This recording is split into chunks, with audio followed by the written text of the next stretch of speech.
Hoy vamos a continuar con el tema y fecha para el retorno de Cristo. Su parte número 18 no va a ser la última, va a haber continuación, si Dios quiere, algunas cuantas más aún.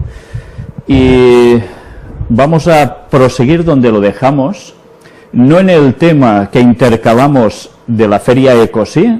Recordemos que cuando presentamos el tema en la Feria Ecosí fue precisamente hecho de un modo especial para las personas que básicamente no eran creyentes, no eran cristianas, y si lo eran católicas de cuando las bautizaron en su momento y poca cosa más. La hicimos pensando en gente atea, que es básicamente lo que impera aquí, y también en personas de la nueva era, que es el entorno que más había precisamente en esa feria. Pero evidentemente estaba encarado de un modo para que cualquier persona, aunque tuviera unos mínimos conocimientos de creencia de algo al menos, pudiese llegar a una conclusión totalmente clara, definida, en 3/4 de hora prácticamente, sobre esta temática. Y dimos allí también algunas referencias, algunos textos que aún no he mostrado aquí, que también mostraremos en su momento cuando toque. Por eso, si alguien quiere ver esa parte, pensad que está hecha especialmente para dar este mensaje final a las personas de un modo rápido y especialmente, sobre todo, yo diría que para los no adventistas, porque ya sabemos que muchos de ellos aún siguen poniendo trabas, basándose y encerrándose una vez en que el día y la hora no se puede saber, a los cuales sigo pidiéndoles, por favor, no os cerréis, mirad las primeras partes, donde todo esto mostramos su porqué. En fin, antes de nada vamos a empezar con una oración. Padre, te agradecemos por el privilegio que nos das de tener esta temática ante nosotros, que tú has querido mostrar a tu pueblo, para que la divulguemos y no nos callemos.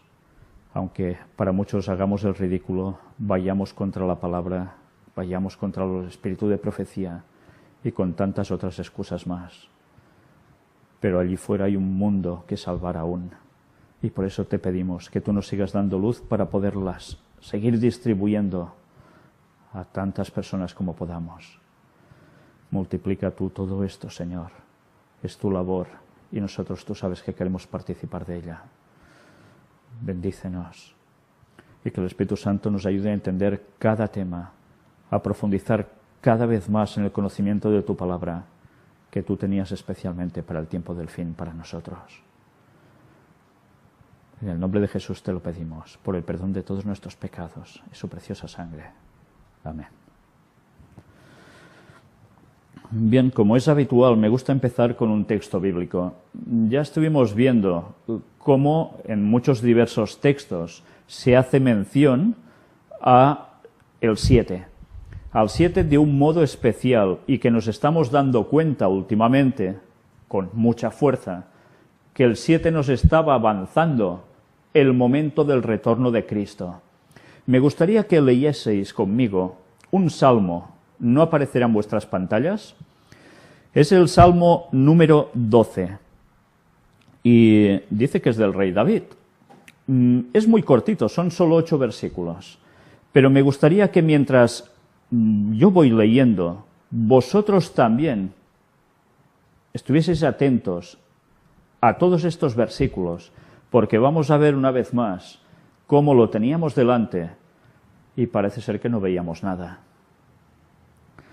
Salva, oh Jehová, porque se acabaron los piadosos, porque han desaparecido los fieles de entre los hijos de los hombres. Me detengo aquí. ¿Esto es un hecho del pasado? Si esto sucedió alguna vez en el pasado, lo podríamos aplicar evidentemente a un solo tiempo, y era el tiempo del diluvio universal. Pero él habla de un modo que da a entender que no se está refiriendo a eso, y lo iremos viendo aún más. Esto aún no ha sucedido de un modo total, ¿O acaso ya no hay hombres piadosos ahí fuera? ¿No hay hombres que van a aceptar aún el mensaje de salvación? ¿No hay hombres piadosos también, en general, aún en tantos lugares? Aunque cada vez abunden menos, siguen habiéndolos. Esto ya ayuda a centrarnos en este texto. Habla mentira cada uno con su prójimo. Hablan con labios lisonjeros y con doblez de corazón. Ya demuestra su carácter, ¿eh? ¿De quién está hablando aquí? Y Jehová destruirá todos los labios lisonjeros y la lengua que habla jactanciosamente. Mirad cómo ya aquí nos introduce el tema de destrucción por parte de quién. Por parte divina. Jehová va a destruir a los que están funcionando así, hasta el punto en que no haya hombres como deben haber. Por tanto, nos está poniendo ya en un momento concreto de la historia. Sigamos leyendo. A los que han dicho, por nuestra lengua prevaleceremos, nuestros labios son nuestros, ¿quién es Señor de nosotros? Mirad, un rechazo total a que alguien los esté dirigiendo. Dios ni pensamiento. Por la opresión de los pobres, por el gemido de los menesterosos. Y mirad ahora qué sigue. Ahora me levantaré, dice Jehová, pondré en salvo al que por ello suspira. ¿Qué sucede cuando en los textos bíblicos vemos que Él se levanta? Se levanta de su trono, como en Daniel 12, versículo 1. ¿Y qué acontece automáticamente? Que va a aplicar justicia. Por tanto, ¿a qué momento nos está haciendo referencia en este texto? ¿Pasado, presente o futuro? Esto no ha sucedido aún, ¿verdad? Dios puede actuar en ciertos momentos para ejecutar algo. Ocurrió en Sodoma, ocurrió en Gomorra, pero de un modo definido nos está hablando de cuando no haya hombres piadosos. Por tanto, ¿en qué momento de la historia nos lo está poniendo? Nos lo está ubicando en el retorno de Cristo. Luego sigue diciendo, las palabras de Jehová son palabras limpias, como plata refinada en horno de tierra, purificada 7 veces, purificada 7 veces. 7 etapas, 7 milenios. El final hay purificación, y eso ocurre en la segunda venida de Jesús. Tú, Jehová, los guardarás, de esta generación los preservarás para siempre. Preservarlos para siempre, eso solo ocurre en la segunda venida de Jesús. Ya el mal no los va a tocar más, aunque después en el siguiente advenimiento de Cristo con la Nueva Jerusalén y todos los santos, los malvados y Satanás y sus ángeles intentarán ir a destruir, no les va a tocar. Cercando andan los malos, cuando la vileza es exaltada entre los hijos de los hombres. Y así va a ser. Todo esto va a concluir en este modo. Purificada 7 veces. Las palabras de Jehová son palabras limpias, como plata refinada en horno de tierra, purificada 7 veces. La tierra purificada 7 veces. Mirad cómo esto nos lleva automáticamente a cuando William Miller interpretó algo parecido sobre la profecía de los 2300 días, purificar la tierra. En definitiva, él entendió otra cosa.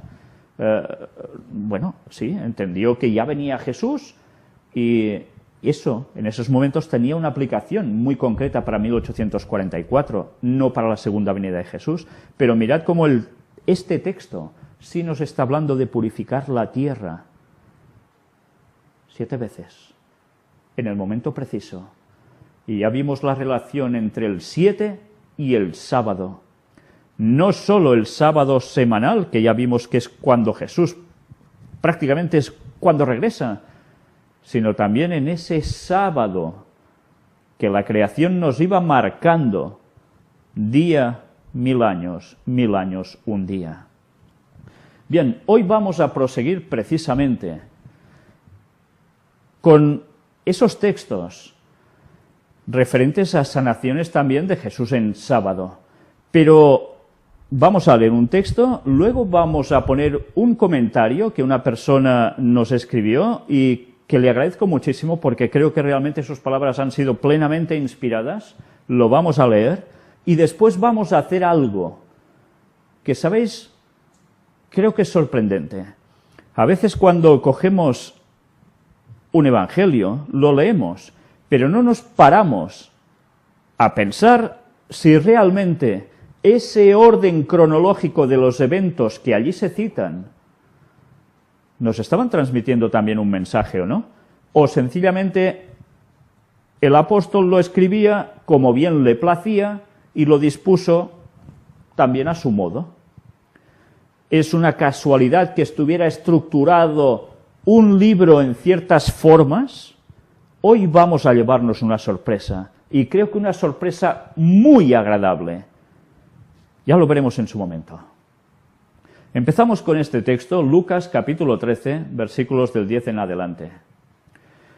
Enseñaba Jesús en una sinagoga en el día de reposo, o sea, en sábado. Y había allí una mujer que desde hacía 18 años tenía espíritu de enfermedad y andaba encorvada y en ninguna manera se podía enderezar. Es curioso, esta mujer, 18 años, así, con una enfermedad que no tenía solución, aparentemente. Aproximadamente lo mismo, o el mismo tiempo, cuando empieza a manifestarse públicamente el regreso de Jesús. ¿Para cuándo va a ser? ¿Cuántos años faltan? Cuando Jesús la vio, la llamó y le dijo: mujer, eres libre de tu enfermedad. Recordemos que 18, en definitiva, también es, ¿cuántas veces 6? 3. O sea, sería 6, 6, 6. El poder demoníaco sobre ella. El número asignado al hombre, el 6, multiplicado por 3, el número que ya conocemos, ¿verdad? Todo esto nos estaba queriendo decir, una vez más, el paralelismo entre esta situación y esta mujer y lo que iba a acontecer, y nos narraba el libro de Apocalipsis, cuando haya la marca de la bestia y gente que va a poder ser liberada al respecto. Siempre esos paralelismos que tan pocas veces nos paramos a pensar. Y puso las manos sobre ella, y ella se enderezó luego y glorificaba a Dios. Pero el principal de la sinagoga, enojado de que Jesús hubiese sanado en el día de reposo, dijo a la gente: 6 días hay en que se debe trabajar. En estos, pues, venid y sed sanados, y no en día de reposo. Entonces el Señor le respondió y dijo: hipócrita, cada uno de vosotros no desata en el día de reposo su buey o su asno del pesebre y lo lleva a beber. Y a esta hija de Abraham, que Satanás había atado 18 años, ¿no se le debía desatar de esta ligadura en el día de reposo? Al decirle estas cosas, se avergonzaban todos sus adversarios, pero todo el pueblo se regocijaba por todas las cosas gloriosas hechas por él. ¿No va a acontecer lo mismo en el fin del periodo de la historia, cuando los adversarios se van a avergonzar y el pueblo de Dios se va a regocijar por sus obras, por sus cosas gloriosas cuando venga a buscarnos? Mirad cómo Jesús seguía destacando: el sábado era el día especial también para dar sanidad. Jesús no hizo estos milagros para encarar porque sí a esos hipócritas, sino porque además nos estaba dando un mensaje de salvación del momento de su retorno. ¿Cuántas veces lo hemos tenido delante y cuántas veces no nos hemos dado cuenta de todo esto? Pues bien, aún a las personas que dicen, esto demuestra que el sábado no hay que guardarlo porque Jesús curó en sábado. Una vez más hay que decirles, por favor, pedid en oración que Dios os dé comprensión, porque Jesús vino a enseñar cómo hay que guardar, observar verdaderamente el sábado. No vino a anular o a abrogar, y son sus propias palabras, sino vino a cumplir la ley también. Por eso podemos ser salvos, porque Él, además de cumplir la ley y morir para salvarnos, nos enseñó cómo guardarla correctamente, y no como hacían estos hipócritas, que habían añadido mandato sobre mandato al mandamiento del sábado, haciéndolo un auténtico asco. Jesús vino a desenmascarar esto, que nadie se base en los milagros de Jesús en sábado para decir precisamente ya no hay que guardar el sábado, porque es querer malinterpretar los textos bíblicos, y de eso se va a dar cuenta ante Dios. Y aquí tenéis el escrito que os decía. Apreciado hermano Víctor, te envío esta nota esperando sirva algún apunte para el estudio acerca de si hay fecha para el retorno de Cristo. No es que me sirva algún apunte, es que me sirve todo, la verdad, me sirve todo. Mi nota es para hablarte y contarte de por qué nuestro Señor Jesucristo viene un sábado. Y lo primero que me llevó a esta afirmación por la cual te escribí anteriormente es que me fue enseñada por mi padre, desde que me acuerdo, mas ahora desde hace un tiempo vienen a mi mente afirmaciones que estoy segura son de Dios. Son muchos simbolismos, y es imposible no notarlos. Mencionaré algunos a continuación, ignorando a qué conclusión habéis llegado tú con tus colaboradores. Me quito el sombrero ante su padre, ¿eh? Me quito el sombrero. El sábado, primeramente, es señal entre Dios y nosotros, y esa señal, ¿qué nos permite hacer? Mirad lo que acaba de decir, el sábado es señal, y antes hemos hablado de 18 años, 666, la otra señal, la marca de la bestia. En cambio, el sábado, la señal del pueblo de Dios, en el 7 purifica. Prepararnos. ¿Y cómo se preparaban las personas? ¿Y cómo debemos hacerlo nosotros para recibir el Santo Sábado? Y en esta palabra, preparación, nosotros, ¿para qué? Pues para vernos con nuestro Dios. Prepárate para ir al encuentro de tu Dios, así dice un texto. Ah, pero la preparación no era el símbolo, no era el mismo sábado. Algunos dicen que era el 6º día, pero en realidad era de toda la semana. Esto es cierto. Es verdad que el sábado también se le conocía como día de preparación, porque todo lo que faltaba, el viernes se tenía que terminar para que el sábado se pudiese guardar correctamente, cuando entraba la puesta del sol del viernes.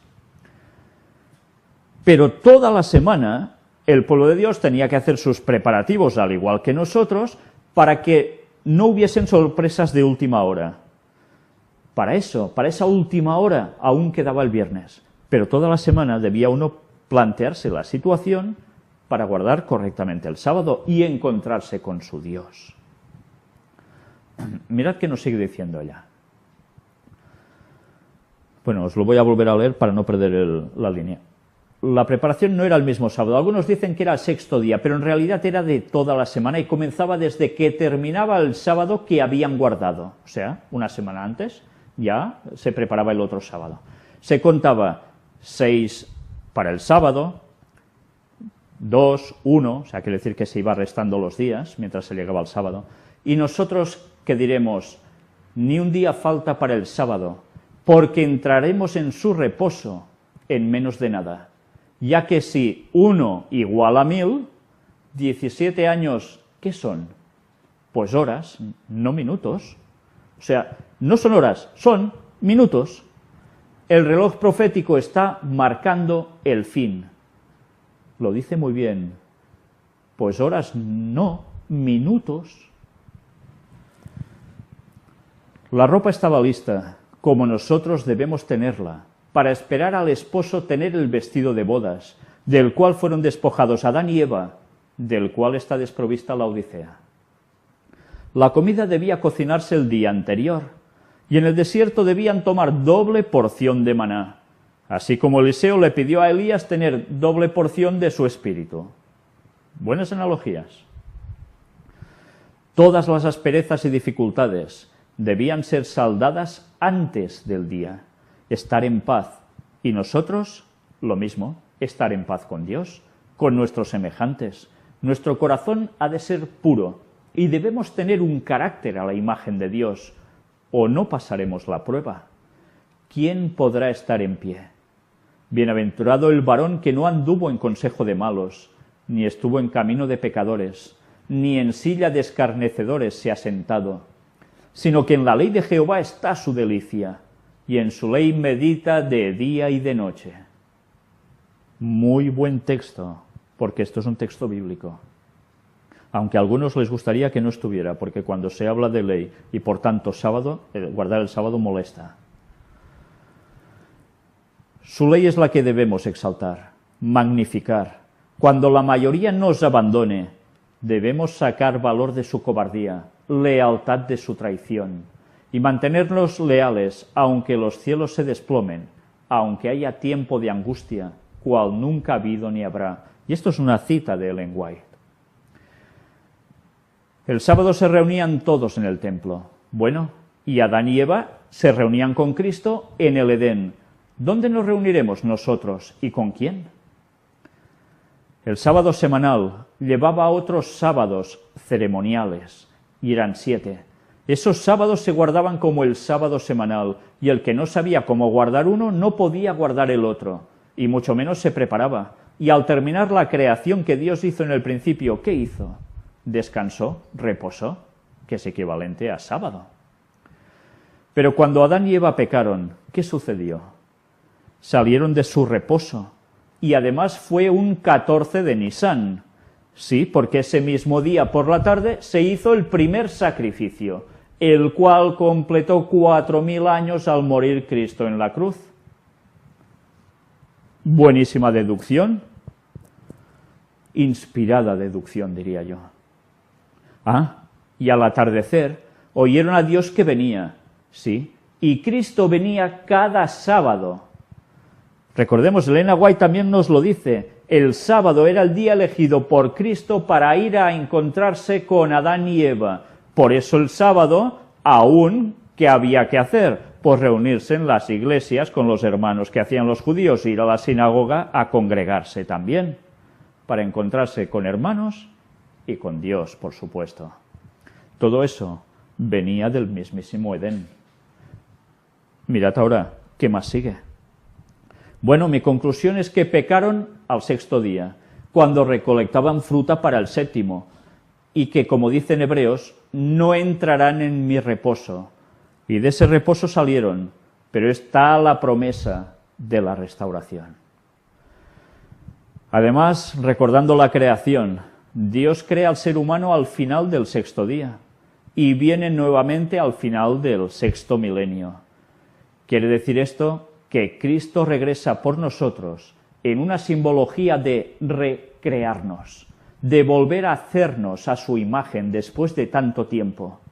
De esta forma demuestra su poder al no solo darnos la vida una vez y traernos a la existencia una vez, sino que es aún más poderoso para salvar, ya que como la vasija del alfarero, al ver que no ha quedado bien y que perdió su forma, la vuelve a formar, desbaratando la forma anterior, mas no la esencia, el barro, y con paciencia le da forma nuevamente y luego la somete al fuego, Espíritu Santo, que la endurece y la hace una vasija útil.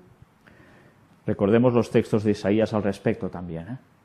Esto, en otras palabras, se llama reavivamiento y reforma. Y como decía la hermana Fanny en su predicación, debemos bajar al abismo para poder subir a las alturas. Os recomiendo esa predicación porque vale la pena. Está subido en nuestro blog. Ser quebrantados para poder ser moldeados nuevamente. Y después de crear al hombre en Edén y soplar en su nariz aliento de vida, el hombre abre los ojos.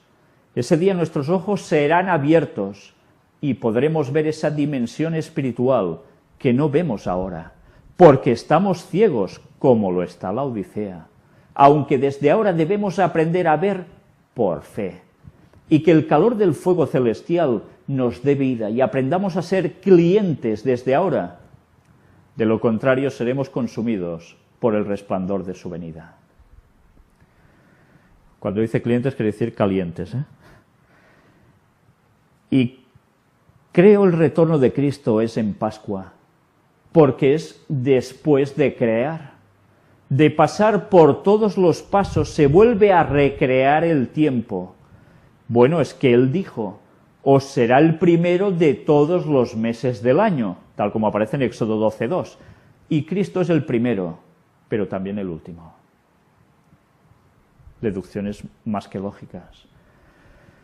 Evidentemente esto a muchos les hará pensar, ¿cómo puede ser? ¿Pero no dicen que la fiesta de los tabernáculos es la del retorno de Cristo? Pues no, no lo es. Es Pascua. Esa fiesta será después, pero todo lo hablaremos en su momento si Dios quiere. En conclusión, Cristo es nuestro Creador. El sábado nos recuerda esto, y también que Él es nuestro sustituto, nuestro Redentor, y el sábado nos hace ver al futuro que Él es nuestro Salvador, y nos salvará un sábado como señal de su poder, Creador, Redentor y Salvador. Pero el que no acepta una parte, no puede aceptar la otra. Si no se acepta a Cristo como Creador, menos como Redentor. Y esa es la razón por la cual el mundo busca tantos redentores, entre comillas. Y le oran a uno y otro, y buscan una y otra forma, porque no creen que es suficiente con un sacrificio en mayúsculas. Con una obra en el santuario celestial, piensan que no basta con el amor de Dios. Porque el sábado, porque es la base de medir el tiempo, y lo seguirá siendo en la eternidad. Este es el verdadero porqué del sábado. Será que de mes en mes y de sábado en sábado vendrán todos a adorar delante de mí, dice Jehová. Y si nuestra existencia terrenal comenzó al fin del sexto día, y el primer trabajo que hizo Adán fue reposar el sábado, de la misma manera debemos comenzar nosotros la existencia en los cielos. Impresionantes deducciones. También el día que regrese Cristo posiblemente será un gran sábado, ya que si los 4000 años finalizaron y se dio un gran sábado en el cual reposó Cristo en la tumba, posiblemente sea de la misma manera. Un sábado de sábado, posiblemente será un súper gran sábado. ¿Y qué sábado será aquel? Espero verme allá contigo y todos los demás que aman y esperan su retorno. Yo también, yo también. Feliz sábado y Dios te bendiga, en especial en el tema que deseas tratar en la feria a la que asistirás a fin de mes. Ya veis que esto es anterior a la feria de Cosí, y firma Ana. Yo le doy las gracias a la hermana Ana, porque realmente ha sido de una inspiración total, y creo que en pocas palabras ha dicho muchísimo. Muchísimo que muchas personas jamás se habrían dado cuenta, y jamás se han dado cuenta aún ahora, aunque lleven muchos años de cristianismo. Pero bien, vamos a retomar donde estuvimos hablando, tema de sanaciones de Jesús en sábado. Recordemos, hemos visto Lucas 4, del 16 al 21, Lucas 6, del 1 al 11, y capítulo 13, del 10 al 17. Ahora veremos la posterior secuencia que aparece en el libro de Lucas. Atención, porque aquí viene, yo diría, algo que para mí ha sido impresionante encontrarlo, y le doy las gracias a Dios. Vamos a hacer un repaso a lo que se registra, precisamente a lo que viene después de Lucas 13, del 10 al 17, el último texto leído. Vamos a leer a partir de Lucas 13, versículos 18 y 19, todo seguido, hasta Lucas 15, del 11 al 32. Y diréis, madre mía, vamos a leer aquí medio evangelio. Bueno, no medio, pero me gustaría que mientras voy leyendo esto, vosotros mismos cogierais, por ejemplo, si tenéis una Biblia Reina Valera, versión 1960, y os fijaseis en que todo lo que vamos a leer va teniendo subtítulos, y que lo miréis desde fuera, sabiendo todo lo que sabemos ahora, y cómo los acontecimientos tienen una línea cronológica hasta el regreso de Cristo. Deben suceder una serie de cosas.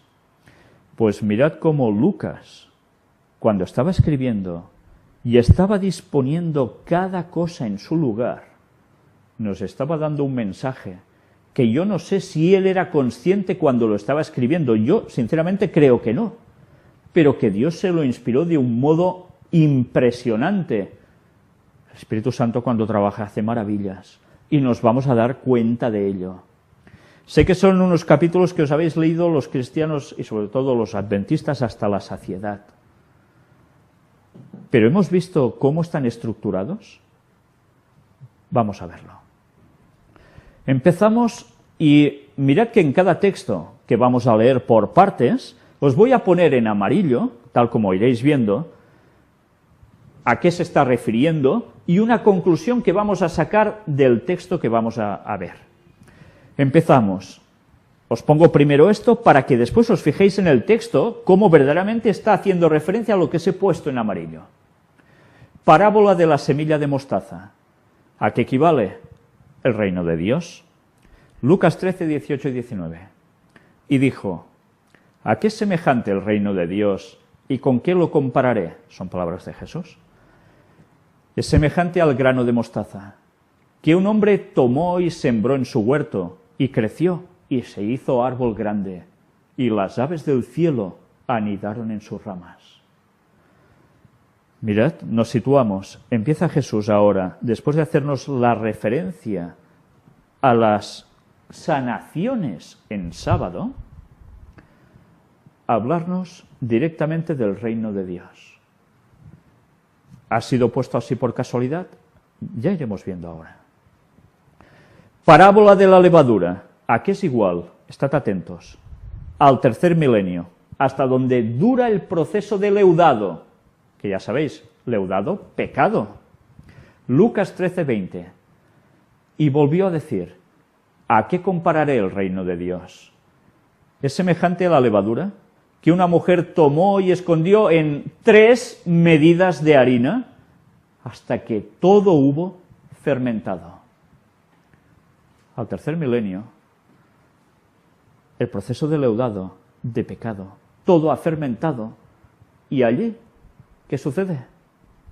Ya nos lo estamos imaginando, ¿no? Mirad ahora. La puerta estrecha, que equivale a la exclusión de la iglesia militante, y serán salvos muchos de cualquier lugar.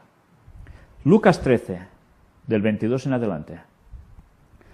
Pasaba Jesús por ciudades y aldeas, enseñando y encaminándose a Jerusalén. Atención, se encaminaba a Jerusalén. Y alguien le dijo, Señor, ¿son pocos los que se salvan? Y él les dijo, esforzaos a entrar por la puerta angosta, porque os digo que muchos procurarán entrar y no podrán. Después que el padre de familia se haya levantado y cerrado la puerta, y estando fuera empecéis a llamar a la puerta diciendo, Señor, Señor, ábrenos, él respondiendo os dirá, no sé de dónde sois. ¿Está hablando de qué? ¿De creyentes o de no creyentes? Si le dicen, Señor, Señor, ábrenos, es porque lo conocen, ¿verdad? Por tanto son creyentes. Y en cambio les dice, no sé de dónde sois. Por tanto, esos creyentes son desechados. Esa iglesia es militante, pero no es triunfante. Entonces comenzaréis a decir, delante de ti hemos comido y bebido, y en nuestras plazas enseñaste. Bueno, ¿qué es eso? No hemos comido y bebido participando de la cena del Señor, y además en nuestras plazas enseñaste. ¿No se enseñó la palabra de Dios desde muchas iglesias? ¿Desde muchas plazas? ¿De muchos lugares? Pero os dirá, Os digo que no sé de dónde sois. Apartaos de mí todos vosotros, hacedores de maldad. Allí será el llanto y el crujir de dientes, cuando veáis a Abraham, a Isaac, a Jacob y a todos los profetas en el reino de Dios, y vosotros estéis excluidos. ¿A quién se está dirigiendo? ¿A creyentes o a no creyentes? A creyentes, porque un no creyente no sabría ni quién es Abraham, ni Isaac, ni Jacob, ni profetas del reino de Dios. Porque vendrán del oriente y del occidente, del norte y del sur, y se sentarán a la mesa en el reino de Dios. Y aquí hay postreros que serán primeros, y primeros que serán postreros. ¿Nos damos cuenta? La iglesia militante es rechazada. Porque esa iglesia militante, sí, mucho rollo con Jesús, mucho participar teóricamente de todo, pero hay algo que no quieren aceptar, no cambian, rechazan mensaje y como consecuencia son desechados. Pero luego hay una iglesia triunfante. ¿Y de dónde van a surgir esta gente? De oriente, de occidente, o sea, del este y del oeste, del norte, del sur, de arriba, de abajo, de derecha, izquierda, de todas partes, en definitiva de los 4 puntos cardinales. Mirad ahora cómo continúa. Lamento de Jesús sobre Jerusalén. Jesús curará, o curaría, según el texto, hoy y mañana. Ya hemos visto que eso ya nos equivale a 2 días, por tanto, 2000 años. Y al tercer día termino mi obra, dice Jesús. Por tanto, veréis, lógicamente, que es la segunda venida de Cristo. Al final de esos 2000 años, al inicio del tercer milenio. Esto lo confirma el versículo 35, que ahora vamos a ver todo. Lucas 13, del 31 al 35 nos dice: aquel mismo día llegaron unos fariseos, diciéndole: sal y vete de aquí, porque Herodes te quiere matar. Y les dijo: id y decid a aquella zorra: he aquí echo fuera demonios, y hago curaciones hoy y mañana, y al tercer día termino mi obra. Evidentemente Jesús, ya sabemos, 2 días y al tercero resucita, ¿sí? ¿Pero a qué iba asociado todo esto? Curaciones hoy y mañana, fuera demonios, echándolos. Esto evidentemente nos está hablando de algo más que un proceso solo de tumba. Y al tercer día terminó mi obra. Sin embargo, es necesario que hoy y mañana y pasado mañana siga mi camino, porque no es posible que un profeta muera fuera de Jerusalén. Jerusalén, Jerusalén, que matas a los profetas y apedreas a los que te son enviados. ¿Cuántas veces quise juntar a tus hijos, como la gallina a sus polluelos debajo de sus alas, y no quisiste? Y aquí vuestra casa os es dejada desierta. Y os digo que no me veréis hasta que llegue el tiempo en que digáis: bendito el que viene en el nombre del Señor. Está confirmado o no en el versículo 35. Nos está emplazando al momento de la segunda venida. Nos damos cuenta como eso no era solo un texto mesiánico para la muerte y resurrección de Jesús, sino que iba mucho más allá. Nos estaba poniendo en la ubicación de al final de estos 2 milenios y Jesús regresa. Jesús sana a un hidrópico, en sábado además. Regresa. Es la conclusión justo, mirad, del final de Lucas 13.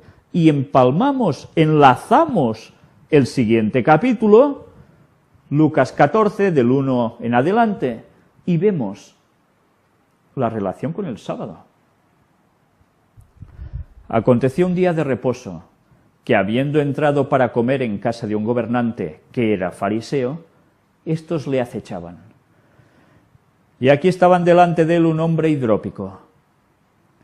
Entonces Jesús habló a los intérpretes de la ley y a los fariseos diciendo: ¿es lícito sanar en el día de reposo? Mas ellos callaron. Y él, tomándole, le sanó y le despidió. Y dirigiéndose a ellos dijo: ¿quién de vosotros, si su asno o su buey cae en algún pozo, no los sacará inmediatamente, aunque sea en día de reposo? Y no le podían replicar estas cosas. La salvación, ¿cuándo? Segunda venida, ¿cuándo? Sábado. Mirad cómo continúa. Los convidados a las bodas y la resurrección de los justos, ya veremos las palabras, sube arriba en la segunda venida.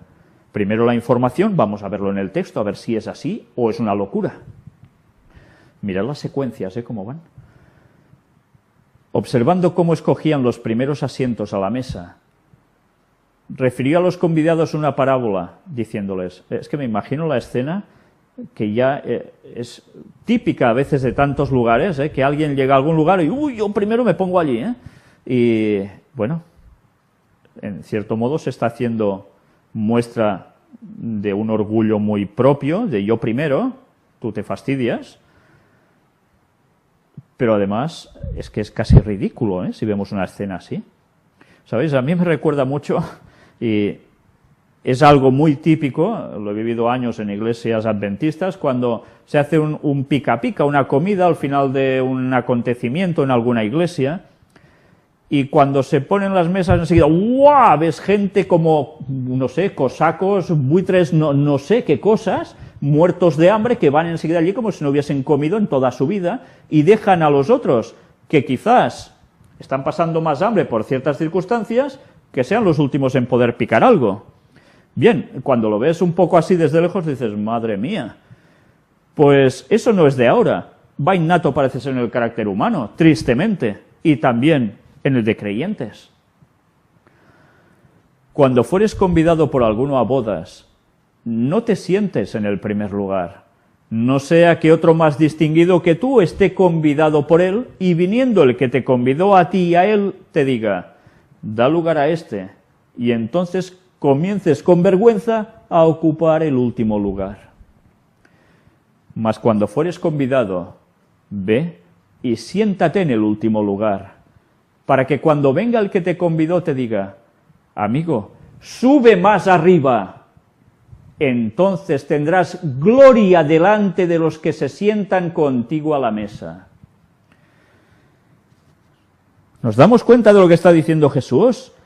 Sube más arriba, humíllate primero, pero después, como decía Fanny en su predicación, primero te humillas, pero después, ¿qué haces? Subes, porque Dios ya se encarga de hacerte subir. Pisa tu orgullo, porque eso es lo que te separa de Dios. Todos debemos pisar el orgullo.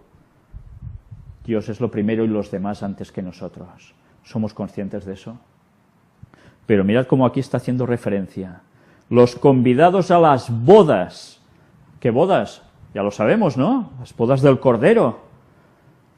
¿Y qué nos dice? Sube más arriba en la segunda venida. Pero mirad qué va diciendo.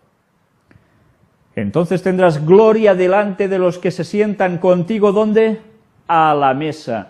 ¿Y qué vamos a hacer cuando ascendamos? Pues no va a ser ese encuentro con esa mesa, yo diría, kilométrica y kilométrica y kilométrica, que Elena White describe, que además tú estarás aquí y verás al que esté al fondo de todo, con una visión perfecta, no como ahora, o sea, más parecidos a la vista de águilas que no la que tengo yo, precisamente. Ese momento, el de sentarse a la mesa, con gloria, nos lo está diciendo todo, va a ser la gloria de la presencia de Jesús más los santos de todas las épocas. Y allí nos vamos a sentar, allí vamos a tener la celebración, la fiesta, bajo el paraguas de Dios. Algunos ya entendéis por qué estoy diciendo esto. La fiesta no es Pascua en el retorno de Cristo solo aquí. Luego viene la fiesta arriba en el cielo. Y es ese momento. Pero el texto no termina aquí. Porque cualquiera que se enaltece será humillado. Y el que se humilla será enaltecido. Dijo también al que le había convidado: cuando hagas comida o cena, no llames a tus amigos, ni a tus hermanos, ni a tus parientes, ni a vecinos ricos, no sea que ellos a su vez te vuelvan a convidar y seas recompensado. No te quedes con los adventistas y hagas todo con los adventistas y te muevas siempre con los adventistas. Ve a buscar a los demás. No te quedes las 24 horas en tu iglesia haciendo el papanatas. Muévete, porque hay gente allí que necesita la salvación. Eso no quiere decir que no tengas que ir a la iglesia, pero no abusemos del encuentro de nosotros con nosotros y para nosotros. Mas cuando hagas banquete, llama a los pobres, los mancos, los cojos y los ciegos. Ya sabemos que en la Biblia, cuando hace referencia a esto, son a los pecadores, a los que están en este mundo en general. Y serás bienaventurado, porque ellos no te pueden recompensar, pero te será recompensado en la resurrección de los justos. Sí, evidentemente podemos aplicar esto a ayudar siempre al prójimo, evidentemente. Pero ya vemos que en la secuencia, tal como nos está hablando, nos está dando toda una instrucción seguida de los hechos como deben ir aconteciendo. Vamos a subir arriba. Esa es nuestra esperanza, y en pocos años. Pero antes, ¿qué debemos hacer? Predicar. Y si los tuyos ya saben el mensaje, ¿qué dice? Cuando hagas comida o cena, no llames a tus amigos, ni a tus hermanos, ni a tus parientes, ni a vecinos ricos. Ni a vecinos ricos. ¿Qué dice el texto en Apocalipsis? La Odisea: yo soy rico y me he enriquecido y no tengo necesidad de nada. ¿Qué nos está diciendo aquí? No llames a estos, que ya creen que saben todo y no necesitan ya de nada. No llames a estos. Vete a por los pobres, los mancos, los cojos y los ciegos. Que estos van a reaccionar, muchos de ellos. Y estos no te podrán quizás recompensar ahora, pero tendrás la recompensa en la resurrección de los justos. Mirad cómo ahora nos habla aquí de la resurrección de los justos. Y sigue diciendo el texto, Lucas 14, versículos del 15 en adelante. Parábola de la gran cena. 3 dicen no, y 4 grupos se admiten de los 4 ángulos de la tierra. Los convidados, judíos en un principio, la iglesia militante, después son rechazados. Pero en cambio, ¿quiénes son aceptos? Los gentiles y la iglesia triunfante, los que quedan, el remanente más los que se añaden al pueblo de Dios al fin de los tiempos. También a judíos que se van a convertir, por supuesto, ¿eh? No los vamos a excluir, ¿eh? Nos dice el texto. Oyendo esto, uno de los que estaban sentados con él a la mesa le dijo: bienaventurado el que coma pan en el reino de Dios. Entonces Jesús le dijo: un hombre hizo una gran cena y convidó a muchos. Y a la hora de la cena envió a su siervo a decir a los convidados: venid, que ya todo está preparado. Y todos a una comenzaron a excusarse. El primero dijo: he comprado una hacienda y necesito ir a verla, te ruego que me excuses. Otro dijo: he comprado 5 yuntas de bueyes y voy a probarlos, te ruego que me excuses. Yo ahora diría más o menos: la cena está preparada, ya es la hora, venid, el 31 esto se acaba, venid. Y los propios los convidados, los de tu confianza, empiezan a excusarse.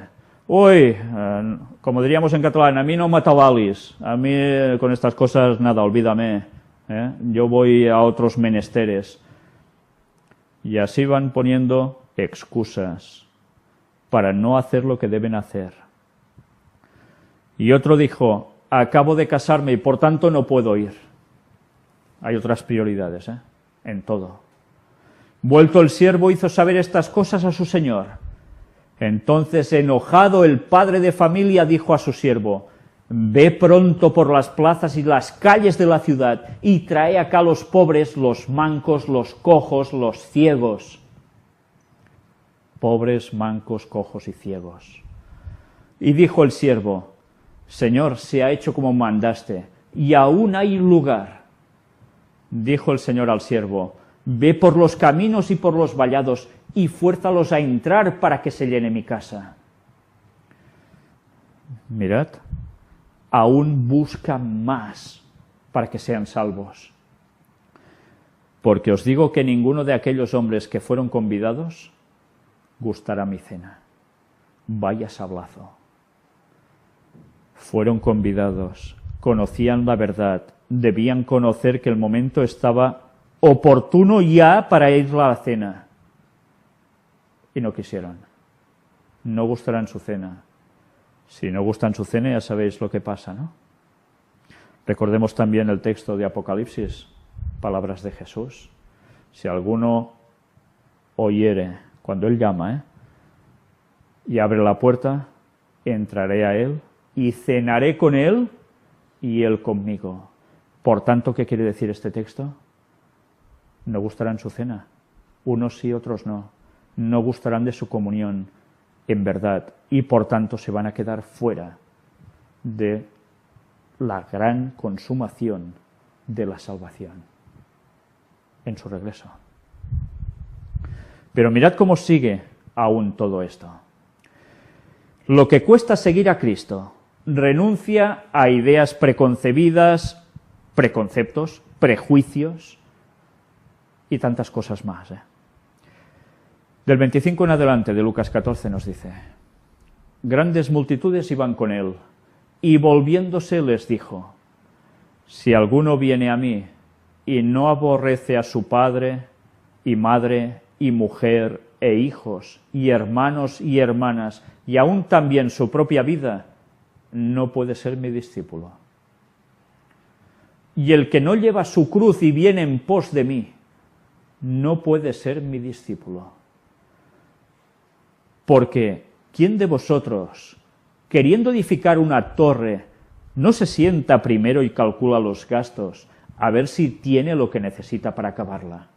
No sea que después que haya puesto el cimiento y no pueda acabarla, todos los que lo vean comiencen a hacer burla de él, diciendo, este hombre comenzó a edificar y no pudo acabar.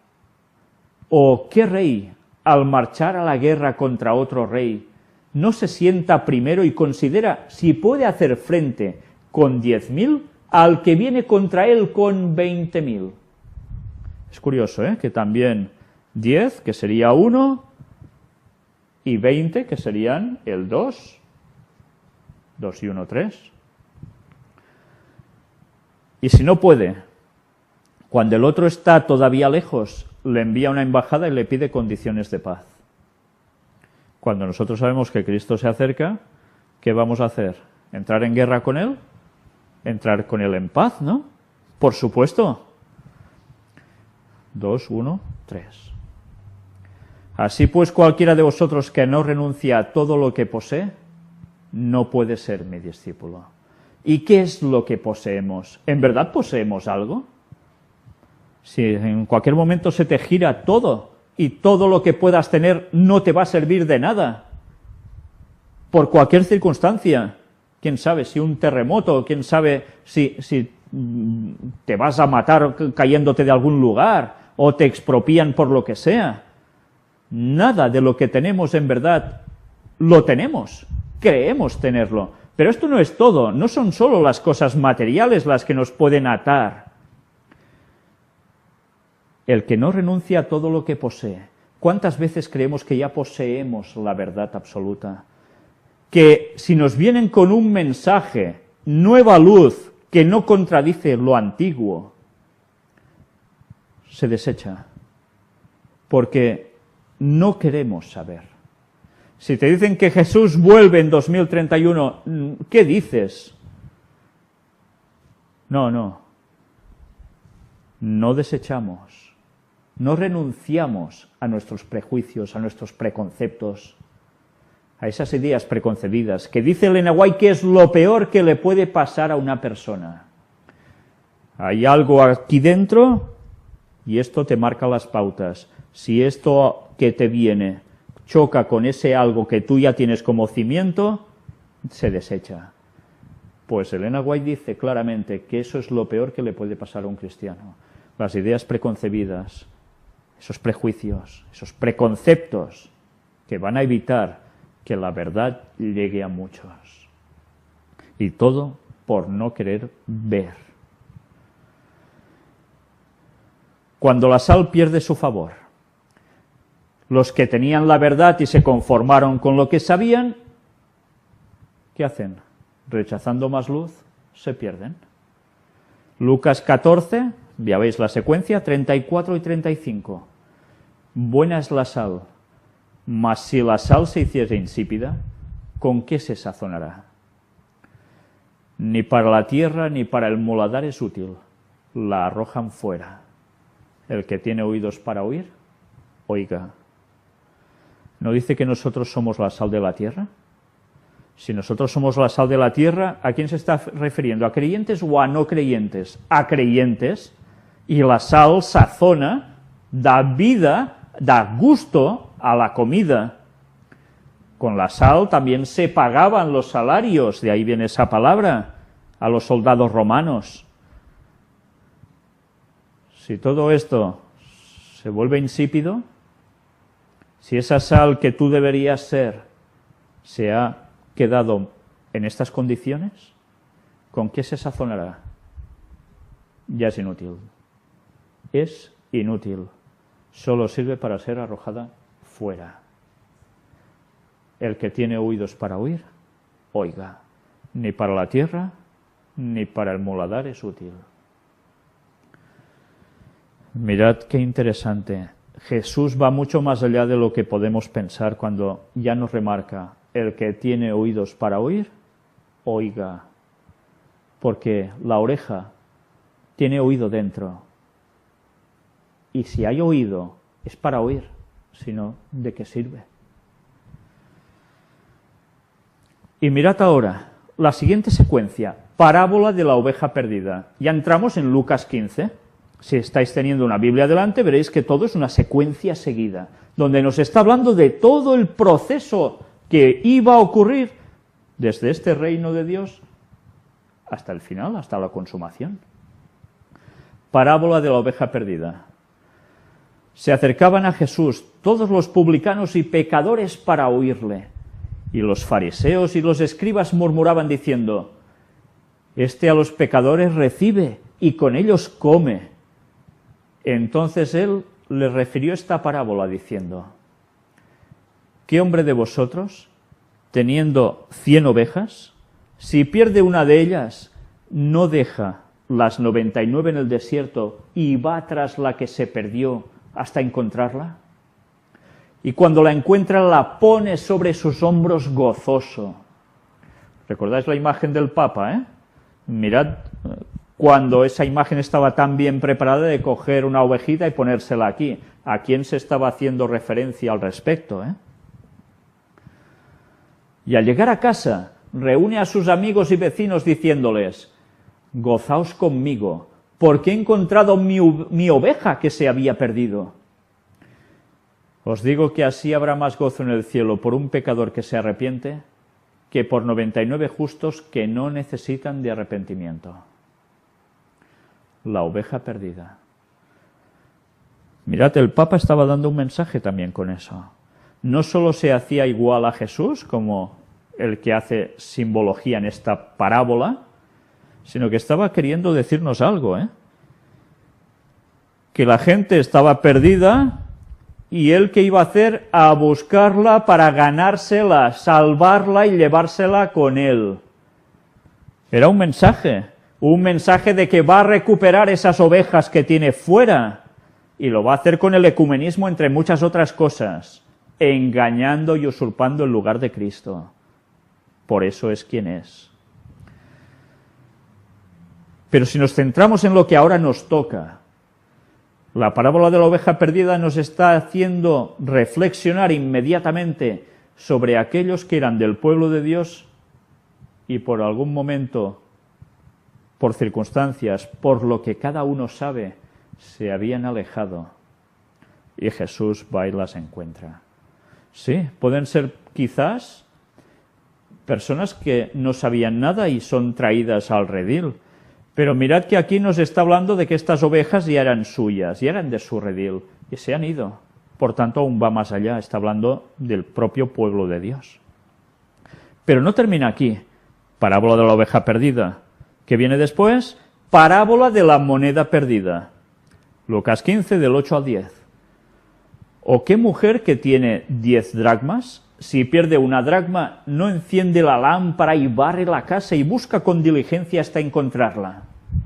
Y cuando la encuentra, reúne a sus amigas y vecinas diciendo: gozaos conmigo, porque he encontrado la dracma que había perdido. Así os digo que hay gozo delante de los ángeles de Dios por un pecador que se arrepiente. Sabéis, en esa época se dice de que las casas no tenían un suelo con un cierto embaldosado, sino que eran con tierra. Entonces, cuando les caía algo, si había mucha capa de tierra, la faena era para poder encontrar algo. Bien, esto es lo que se comenta. Esto implicaba, además, que de 10 dracmas perdieran una, era algo importante, porque no era una cosa insignificante, ya era algo de valor para esa persona. Empieza a encender la lámpara, barre la casa, lo hace todo con diligencia hasta encontrarla. Aplicado al Evangelio, ¿estamos haciendo todo lo que podemos para recuperar a los que se han ido? ¿Para recuperar a los que se han perdido? Y después hay regocijo.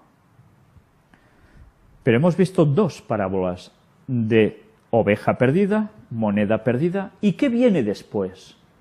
Lucas 15, del 11 en adelante, parábola del hijo pródigo. ¿Y qué le sucede al hijo pródigo? ¿No se ha perdido acaso?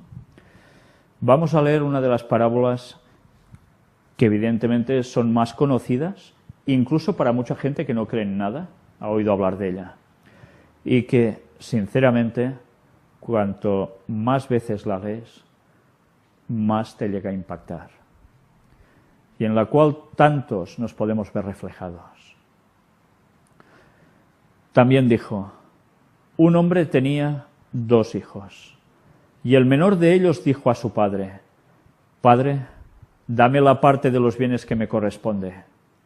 Y les repartió los bienes. Me detengo aquí para comentar: nadie podía pedir una herencia si el padre no se la daba directamente, sobre todo estando vivo. La herencia cuando tocaba, cuando uno se moría. Por norma general iba así. Pero mirad cómo el padre no dice que no, y le repartió los bienes. No muchos días después, juntándolo todo el hijo menor, se fue lejos a una provincia apartada, y allí desperdició sus bienes viviendo perdidamente.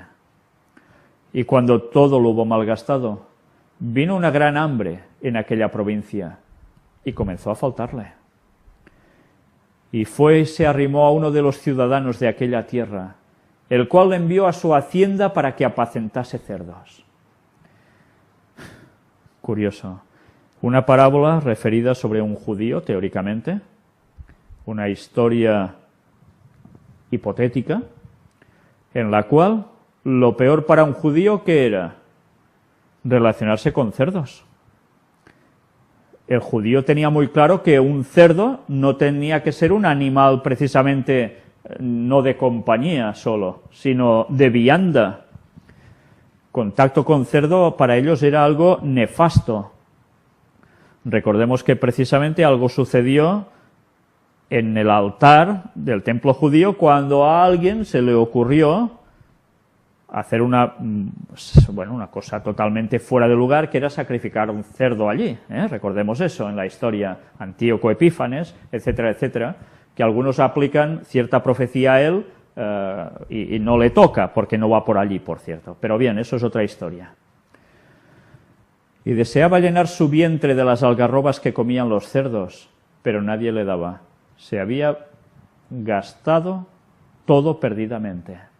Y ahora se le habían acabado los amigos, se le había acabado todo, ya no tenía nada. Y nadie lo estaba ayudando. Y cuando nadie le daba ni de las algarrobas de los cerdos, mirad qué nos dice el texto. Y volviendo en sí, dijo, y volviendo en sí. ¿Cuántas veces es necesario volver en sí, reaccionar, y Dios te tiene que poner en una situación para que te des cuenta que lo necesitas? ¿Cuántos jornaleros en casa de mi padre tienen abundancia de pan y yo aquí perezco de hambre? Me levantaré e iré a mi padre y le diré, Padre, he pecado contra el cielo y contra ti. Ya no soy digno de ser llamado tu hijo, hazme como a uno de tus jornaleros. ¿Qué hacía? Humillarse. Recordemos, primero te tienes que humillar. Y levantándose, vino a su padre, o sea que dejó los cerdos allí ya, y tomó una resolución, ir a su padre. Y cuando aún estaba lejos, lo vio su padre. ¿Por qué creéis que su padre lo vio? ¿Porque estaba por casualidad mirando al horizonte, viendo pajaritos, y lo vio? No, el padre tenía la esperanza de recuperar a su hijo, y siempre estaba pendiente de verlo. Y cuando aún estaba lejos, lo vio su padre, y fue movido a misericordia, y corrió y se echó sobre su cuello y le besó. ¿Quién corre hacia quién? Impresionante, ¿eh? Se echó sobre su cuello y le besó, movido a misericordia. Esto es tremendo. Cuando lo más fácil era decirle, hijo, piérdete por ahí, te has pateado todo lo que te he dado, y ahora vienes, ¿quieres patearte más también lo de tu hermano, acaso, lo que hemos ido haciendo hasta ahora? ¿Le tira algo en cara? No. Y el hijo le dijo, Padre, he pecado contra el cielo y contra ti, ya no soy digno de ser llamado tu hijo. Pero el padre dijo a sus siervos, sacad el mejor vestido y vestidle, y poned un anillo en su mano y calzado en sus pies. No le dice ni una palabra. Automáticamente, como si no hubiera pasado nada de malo, dice a los siervos que le preparen el mejor vestido. ¿Qué significa el mejor vestido en la Biblia? Las ropas del manto de justicia de Cristo en nosotros. Y vestidle. Le pone los mantos de su justicia, del sacrificio de Cristo pagando por nosotros, por nuestros pecados. Y poned un anillo en su mano. Poned un anillo en su mano. Los anillos, ¿cómo eran? ¿Cuadrados? Un anillo es redondo, ¿verdad? Luego puede tener la forma de sello de lo que sea, pero un anillo es redondo. ¿Qué está haciendo? ¿Qué hemos visto que significa esto? Esta simbología del redondo, el cielo abierto. Le está dando el reino, le abre el cielo. ¿Y qué más? Y calzado en sus pies. Mirad, el calzado en los pies, del apresto del Evangelio. Recordemos cómo Pablo describe la armadura del soldado romano y cuando habla del calzado, del apresto del Evangelio, ¿no? Le da el Evangelio otra vez. ¿Y el Evangelio qué es? las buenas nuevas, la salvación. Y traed el becerro gordo y matadlo, y comamos y hagamos fiesta. El becerro gordo. ¿No estuvimos hablando también sobre el becerro? La simbología, ¿con quién? Con el mismo Jesús. Y encima hagamos fiesta. Porque este mi hijo muerto era y ha revivido, se había perdido y es hallado. Y comenzaron a regocijarse. Y su hijo mayor estaba en el campo. Y cuando vino y llegó cerca de la casa oyó la música y las danzas. Y llamando a uno de los criados le preguntó qué era aquello. Él le dijo: tu hermano ha venido y tu padre ha hecho matar el becerro gordo por haberle recibido bueno y sano. Entonces se enojó y no quería entrar. Salió por tanto su padre y le rogaba que entrase. El hermano, en vez de estar contento porque recuperaba a su hermano, no, encima con rabieta, no le daba la gana de entrar, no quería entrar. Salió por tanto su padre y le rogaba que entrase. ¿Qué sucede tantísimas veces cuando hay personas que han dejado el redil, la iglesia, se han apartado y luego quieren regresar? ¿Cuántas veces entre los hermanos que hay, os lo digo por experiencia personal de años de estar en una denominación, en una iglesia, cuando uno se va, vuelve y oír esos comentarios, y no solo hablo de una iglesia local, porque eso sucede en general. Mira, ahora vuelve, se ha pegado una vidorra que no sé qué, y ahora además se quiere hacer el santo, y además le van a dar cargos, y nosotros llevamos aquí no sé cuánto tiempo. ¿Sí? Eso sucede aún ahora. Y esto es una gran desgracia. Mas él respondiendo dijo al padre: he aquí, tantos años te sirvo, no habiéndote desobedecido jamás, y nunca me has dado ni un cabrito para gozarme con mis amigos. ¿Le está recriminando al padre esto?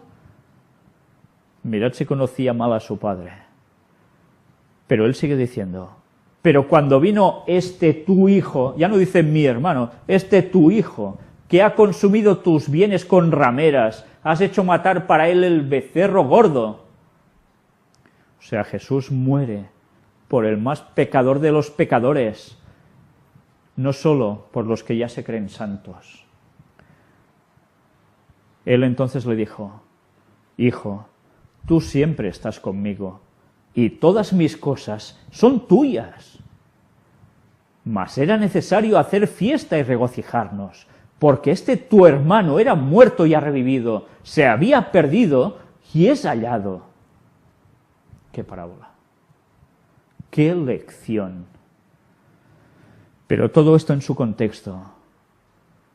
Hay una recuperación, como nos dice también Ellen White, en los tiempos finales, de los que se habrán apartado del mensaje y van a reaccionar cuando vean las cosas y cuando sepan ciertas cosas. Y eso, gracias a Dios, ya está sucediendo. Yo puedo dar fe de ello en las personas que me han escrito, que se habían apartado de la creencia y ahora vuelven al redil por el mensaje del cuarto ángel, porque sienten el llamado otra vez y sus vidas vuelven a cobrar el sentido o lo tienen como jamás lo habían tenido.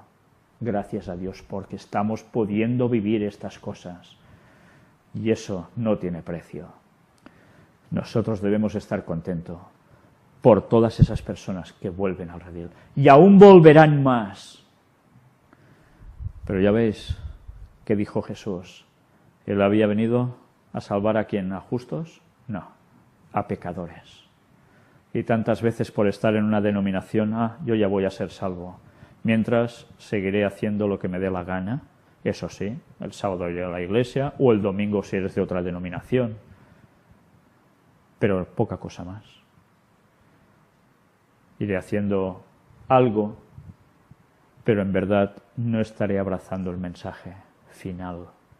¿Cómo va a reaccionar la gente si nosotros no damos el paso? En definitiva, 3 veces nos dice que algunos de los que se extraviaron abandonando el camino regresarán y serán salvos. La fiesta. Por fin, la fiesta. Mirad qué maravilla. 3 veces nos estaba diciendo esto. A la tercera, en el tercer milenio, ¿qué sucede? Vuelve Jesús. La fiesta de la Pascua. Y después, la otra gran fiesta arriba en el cielo, todos juntos. ¿Qué hacían ellos? ¿Qué hizo el Padre? ¿No estaba haciendo un gran banquete? Pues es lo que nos va a hacer también a nosotros. Mirad este otro texto de Juan 5, del 1 al 8, aquí, que nos dice: después de estas cosas había una fiesta de los judíos, y subió Jesús a Jerusalén. Interesante, ¿eh? Y hay en Jerusalén, cerca de la puerta de las ovejas, un estanque, llamado en hebreo Betesda, el cual tiene 5 pórticos. En estos yacía una multitud de enfermos, ciegos, cojos y paralíticos, que esperaban el movimiento del agua. Porque un ángel descendía de tiempo en tiempo, esta era la creencia popular, al estanque, y agitaba el agua, y el que primero descendía al estanque después del movimiento del agua quedaba sano de cualquier enfermedad que tuviese. Y había allí un hombre que hacía 38 años que estaba enfermo. 3 y 8, 11. 11, aprobado por ley divina.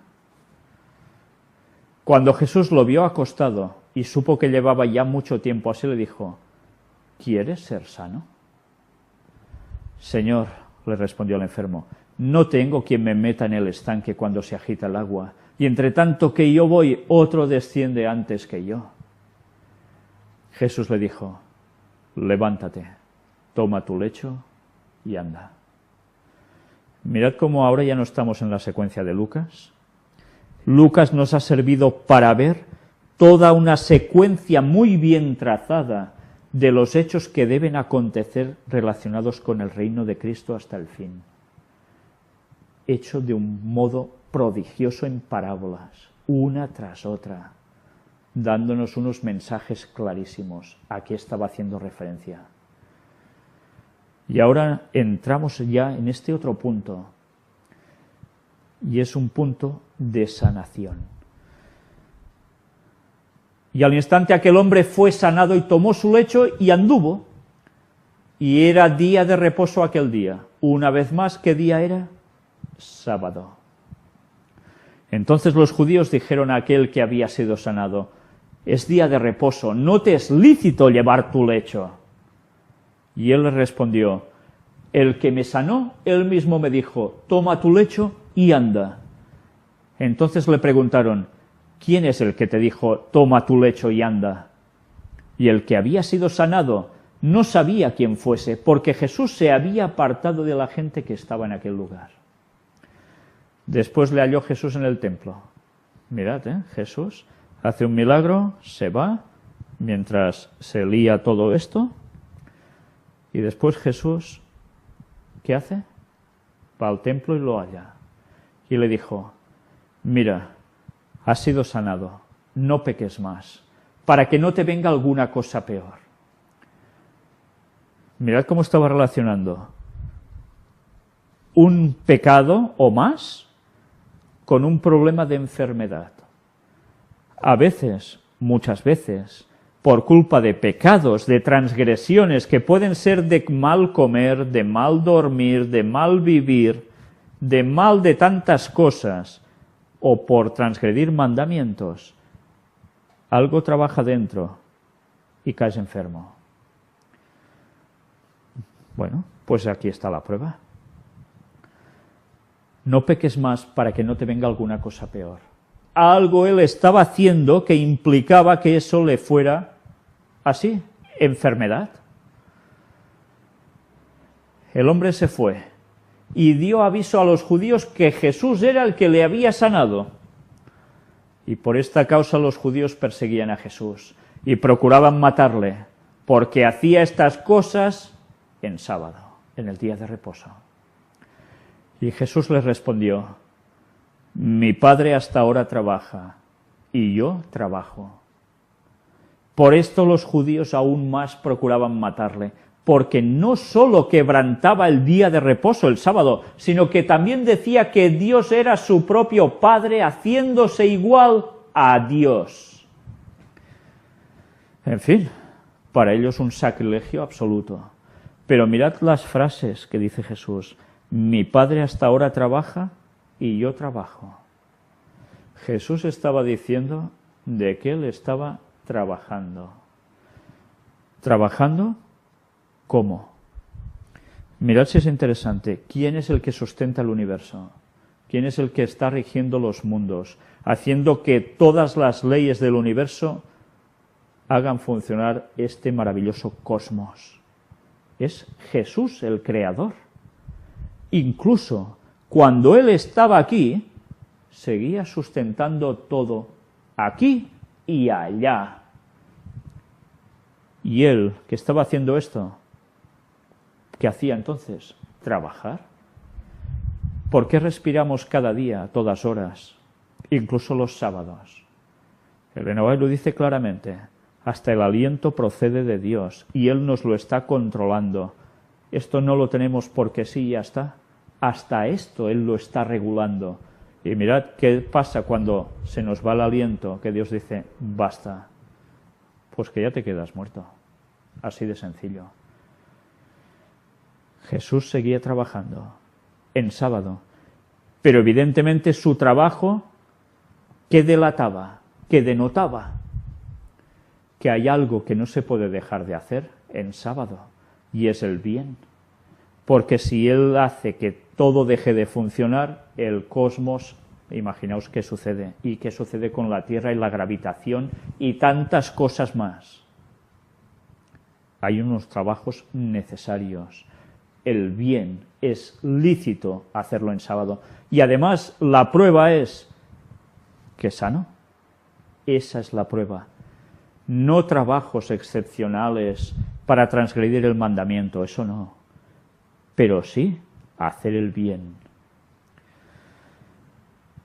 Respondió entonces Jesús y les dijo, de cierto os digo, no puede el Hijo hacer nada por sí mismo, sino lo que ve hacer al Padre, porque todo lo que el Padre hace, también lo hace el Hijo igualmente.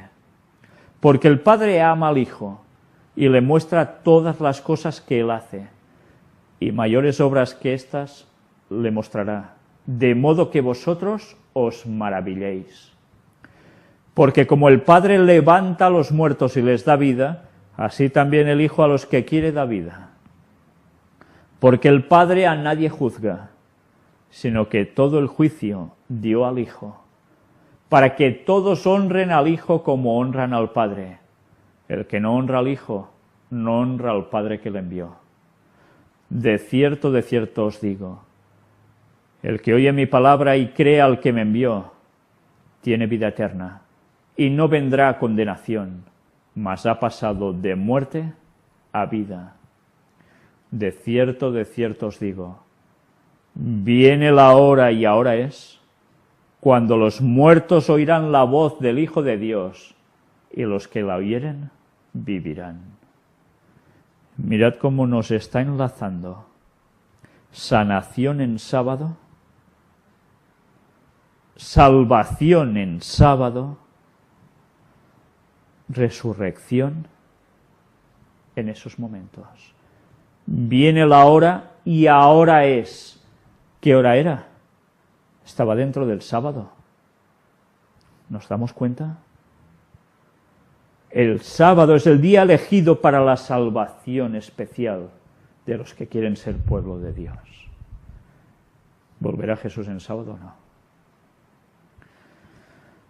¿Volverá en el 7º milenio o no? 7.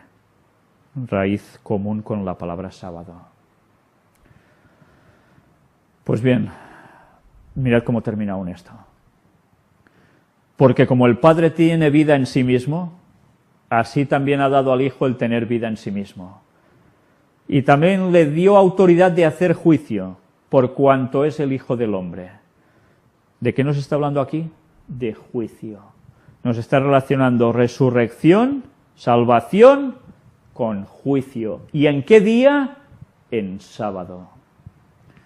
Jesús es el que hace el juicio. No os maravilléis de esto, porque vendrá hora cuando todos los que están en los sepulcros oirán su voz, y los que hicieron lo bueno saldrán a resurrección de vida, mas los que hicieron lo malo a resurrección de condenación. ¿Nos damos cuenta cómo todo encaja? Nosotros hoy vamos ya a dejarlo aquí. Vamos a seguir aún con algo más al respecto. Y después vamos a volver a mostrar algunas cosas, una de las cuales se dijo también en la escuela sabática. Y vamos a recuperar esas imágenes, porque volveremos a ver cómo hay más citas, textos en el Antiguo Testamento también, que nos hacían referencia a ese proceso que iba a marcar la salvación del mundo, esa etapa de 7 días, 7000 años, que además nos iba a marcar un momento crucial en la historia, y después el resto hasta el final. Veremos eso, veremos aún más cosas, y aún no hemos entrado en el versículo de Oseas 6:3. Iremos hablando de todo ello con detenimiento, pero todos los argumentos nos están mostrando, la Biblia nos está mostrando, Dios está mostrando que no estamos diciendo bobadas, que eso es lo que Él nos dejó escrito.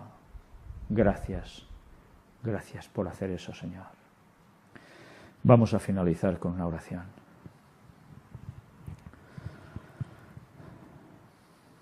Padre, te estamos muy agradecidos, Señor, por tu palabra,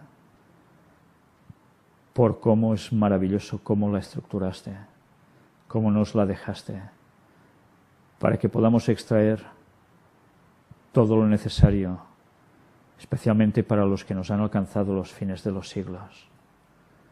Ayúdanos, Señor, a ser humildes. Pisa nuestro orgullo, Señor. Haznos humillar, para que podamos ser llamados por ti, haciendo tu labor y recibir la paga, el perdón de pecados y la salvación eterna. Pero ayúdanos a no conformarnos con esto, a que nuestra sal no quede insípida, que ya no sirva para nada, sino que seamos portadores, sazonando con el mensaje de salvación a todo el mundo, adventistas y no adventistas, a creyentes y a no creyentes, a todo el mundo sin excepción, y que prediquemos el mensaje de salvación con todas nuestras fuerzas y con el poder del Espíritu Santo derramado sobre nosotros. Eso te pedimos, Señor, que la lluvia tardía nos coja y nos ayude a seguir dando tanto como podamos el mensaje hasta el final, hasta donde tú quieras, Señor. Ayúdanos a ser de los 144.000 si es tu voluntad. Y ayúdanos a no callar pase lo que pase. Tenemos argumentos que tú nos has dado, que son inamovibles y que para cualquier persona sincera son más que suficientes. Ayuda a tu pueblo, Señor, a darse cuenta y a lanzar fuera esos prejuicios, esos malditos prejuicios que están llevando a tantos a la rebeldía y a la enemistad y a la negación. Ayúdanos a andar rectamente y gracias por la salvación que nos has ofrecido, Señor. Ayúdanos a que no la desechemos nunca. Perdona todos nuestros pecados y gracias por esta misericordia que tienes viniéndonos a abrazar corriendo. En el nombre de Jesús te lo pedimos. Amén.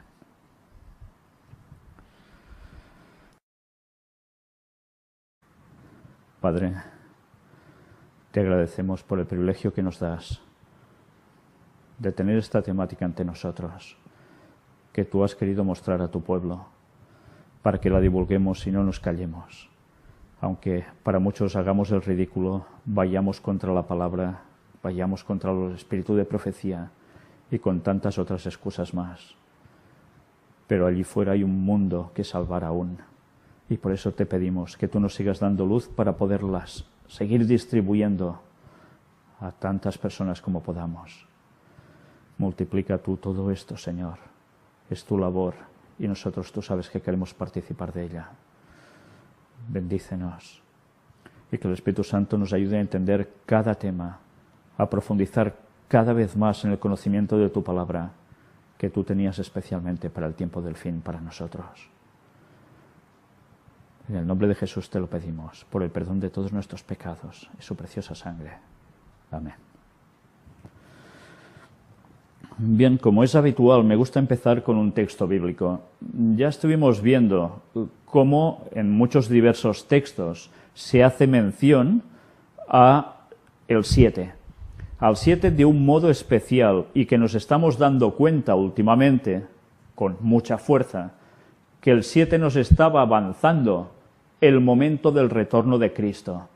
Me gustaría que leyeseis conmigo un salmo, no aparecerá en vuestras pantallas, es el Salmo número 12 y dice que es del rey David.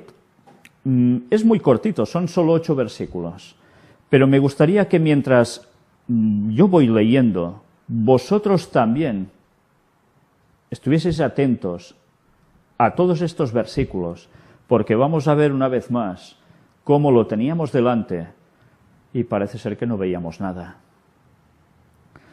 Salva, oh Jehová, porque se acabaron los piadosos, porque han desaparecido los fieles de entre los hijos de los hombres. Me detengo aquí. ¿Esto es un hecho del pasado? Si esto sucedió alguna vez en el pasado, lo podríamos aplicar evidentemente a un solo tiempo, y era el tiempo del diluvio universal. Pero él habla de un modo que da a entender que no se está refiriendo a eso, y lo iremos viendo aún más. Esto aún no ha sucedido de un modo total, ¿o acaso ya no hay hombres piadosos ahí fuera? ¿No hay hombres que van a aceptar aún el mensaje de salvación? ¿No hay hombres piadosos también, en general, aún en tantos lugares? Aunque cada vez abunden menos, siguen habiéndolos. Esto ya ayuda a centrarnos en este texto. Habla mentira cada uno con su prójimo, hablan con labios lisonjeros y con doblez de corazón. Ya demuestra su carácter, ¿eh? ¿De quién está hablando aquí? Y Jehová destruirá todos los labios lisonjeros y la lengua que habla jactanciosamente. Mirad cómo ya aquí nos introduce el tema de destrucción por parte de quién. Por parte divina. Jehová va a destruir a los que están funcionando así, hasta el punto en que no haya hombres como deben haber. Por tanto, nos está poniendo ya en un momento concreto de la historia. Sigamos leyendo. A los que han dicho, por nuestra lengua prevaleceremos, nuestros labios son nuestros, ¿quién es Señor de nosotros? Mirad, un rechazo total a que alguien los esté dirigiendo. Dios ni pensamiento. Por la opresión de los pobres, por el gemido de los menesterosos. Y mirad ahora qué sigue. Ahora me levantaré, dice Jehová, pondré en salvo al que por ello suspira.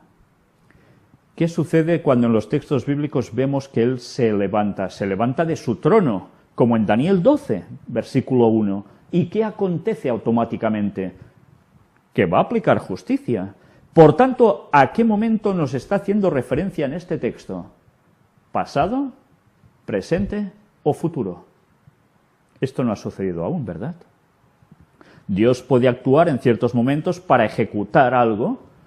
Ocurrió en Sodoma, ocurrió en Gomorra, pero de un modo definido nos está hablando de cuando no haya hombres piadosos. Por tanto, ¿en qué momento de la historia nos lo está poniendo? Nos lo está ubicando en el retorno de Cristo. Luego sigue diciendo, las palabras de Jehová son palabras limpias. Como plata refinada en horno de tierra, purificada 7 veces. Purificada 7 veces. 7 etapas, 7 milenios. El final hay purificación, y eso ocurre en la segunda venida de Jesús. Tú, Jehová, los guardarás, de esta generación los preservarás para siempre. Preservarlos para siempre, eso solo ocurre en la segunda venida de Jesús. Ya el mal no los va a tocar más, aunque después en el siguiente advenimiento de Cristo con la Nueva Jerusalén y todos los santos, los malvados y Satanás y sus ángeles intentarán ir a destruir, no les va a tocar. Cercando andan los malos, cuando la vileza es exaltada entre los hijos de los hombres. Y así va a ser. Todo esto va a concluir en este modo. Purificada 7 veces. Las palabras de Jehová son palabras limpias, como plata refinada en horno de tierra, purificada 7 veces. La tierra purificada 7 veces. Mirad cómo esto nos lleva automáticamente a cuando William Miller interpretó algo parecido sobre la profecía de los 2300 días, purificar la tierra. En definitiva, él entendió otra cosa. Sí, entendió que ya venía Jesús y eso, en esos momentos, tenía una aplicación muy concreta para 1844, no para la segunda venida de Jesús. Pero mirad cómo este texto sí nos está hablando de purificar la tierra 7 veces, en el momento preciso. Y ya vimos la relación entre el 7 y el sábado. No solo el sábado semanal, que ya vimos que es cuando Jesús prácticamente es cuando regresa, sino también en ese sábado que la creación nos iba marcando día 1000 años, 1000 años un día. Bien, hoy vamos a proseguir precisamente con esos textos referentes a sanaciones también de Jesús en sábado. Pero vamos a leer un texto, luego vamos a poner un comentario que una persona nos escribió y que le agradezco muchísimo porque creo que realmente sus palabras han sido plenamente inspiradas. Lo vamos a leer y después vamos a hacer algo que, ¿sabéis?, creo que es sorprendente. A veces cuando cogemos un evangelio, lo leemos, pero no nos paramos a pensar si realmente ese orden cronológico de los eventos que allí se citan nos estaban transmitiendo también un mensaje o no, o sencillamente el apóstol lo escribía como bien le placía y lo dispuso también a su modo. Es una casualidad que estuviera estructurado un libro en ciertas formas. Hoy vamos a llevarnos una sorpresa, y creo que una sorpresa muy agradable. Ya lo veremos en su momento. Empezamos con este texto, Lucas capítulo 13, versículos del 10 en adelante. Enseñaba Jesús en una sinagoga en el día de reposo, o sea, en sábado. Y había allí...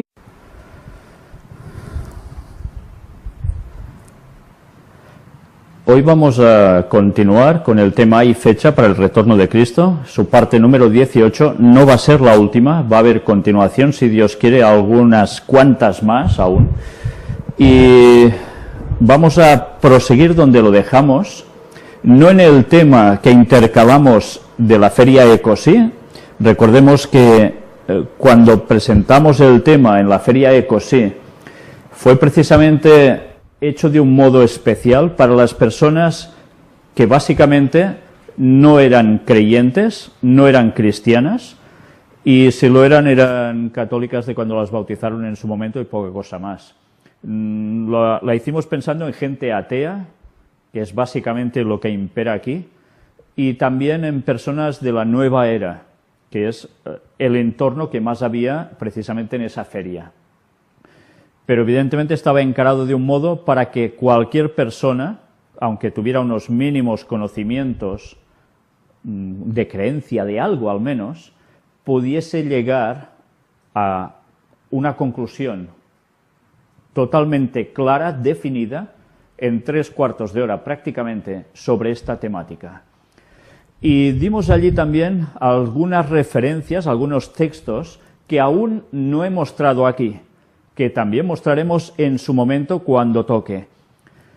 Por eso, si alguien quiere ver esa parte, pensad que está hecha especialmente para dar este mensaje final a las personas de un modo rápido y especialmente, sobre todo, yo diría que para los no adventistas, porque ya sabemos que muchos de ellos aún siguen poniendo trabas, basándose y encerrándose una vez en que el día y la hora no se puede saber, a los cuales sigo pidiéndoles, por favor, no os cerréis, mirad las primeras partes, donde todo esto mostramos su porqué. En fin, antes de nada vamos a empezar con una oración.